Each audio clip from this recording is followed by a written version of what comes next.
नमस्कार दोस्तों, चलिए एक और नई कहानी खाने की कीमत की शुरुआत करते हैं। दूसरे दिन वह अपने एक दोस्त की बेटी की शादी में गई। उसका नाम रेनू था। वह एक कामकाजी दिन था। 10-15 का समय था। एक तरफ उन लोगों के लिए बूफे तैयार था जिन्हें ऑफिस जाने की जल्दी थी। दूल्हा दुल्हन पर जैसे ही आखिरी अक्षत गिरी, सबके पांव बूफे की तरफ मुड़ गए। देखते ही देखते लंबी लाइन लग गई। लाइन खत्म होने का इंतज़ार करती हुई मैं मासी के पास खड़ी हो गई, जो बर्तन बटोर रही थी। बार बार लाइन में खड़ा ना होना पड़े, इसके लिए कई लोग थाली में बहुत ज़्यादा खाना डाल रहे थे। लेकिन ऑफिस की जल्दी और लंच का समय करीब होने की वजह से कई लोग अपनी थाली का पूरा खाना भी खत्म नहीं कर रहे थे। किसी तरह 4 निवाले चिमट कर उन्होंने थाली बटोर रही मौसी को थमा दी। उस मौसी का चेहरा एकदम उतर गया। थाली इतनी भरी हुई होती थी कि मौसी उसे तुरंत कूड़ेदान में खाली नहीं करती थी, बल्कि थाली में रखे भोजन पर निराश दृष्टि से देखती, फिर कचरे के डिब्बे में खाली करती थी। मैं अपना भोजन समाप्त करने तक उस मौसी का अवलोकन कर रही थी। धीरे धीरे अपना खाना खत्म किया और अपनी थाली मौसी के हाथ में थमा दी। थाली पूरी तरह से खाली देखकर मासी के चेहरे पर संतोष झलक रहा था।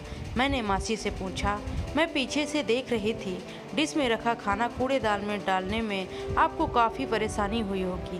क्या ऑफिस के कर्मचारी या आपको पूरा खाना देते हैं?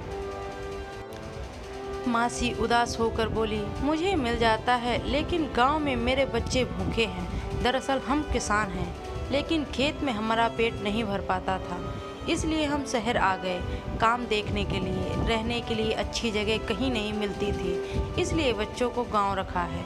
उनके दादी और दादाजी रहते हैं उनके साथ। वहाँ सब भूखे हैं और इधर इतना सारा खाना बर्बाद हो रहा है। इसका काफ़ी दुख हो रहा है मुझे। मासी एक निवाला निगलते हुए कहने लगी। ऐसा लग रहा था जैसे वह अपना सारा दुख मेरे सामने रखना चाहती हो। हम किसान हैं, ये गेहूँ, चावल और सब्जियां उगाने के लिए हमें कितना कष्ट होता है वह तुम लोगों को क्या पता। और शहर वाले आराम का खाना फेंक देते हो। बहुत मन को लगता है। वास्तव में बहुत से लोग सिर्फ पानी पीकर ही तृप्त होना पड़ता है।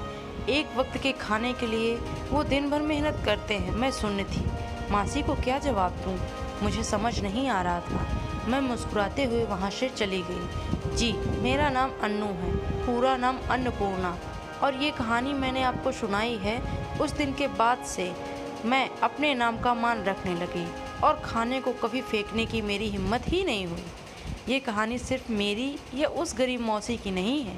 ये कहानी देश के 2 हिस्सों में बटे लोगों की है, जिसमें एक समूह के लोग जिन्हें आसानी से ज़रूरत से ज़्यादा खाना मिलता है, और एक हिस्से के लोग जो दिन भर की मेहनत के बाद भी भरपेट खाना नसीब नहीं होता।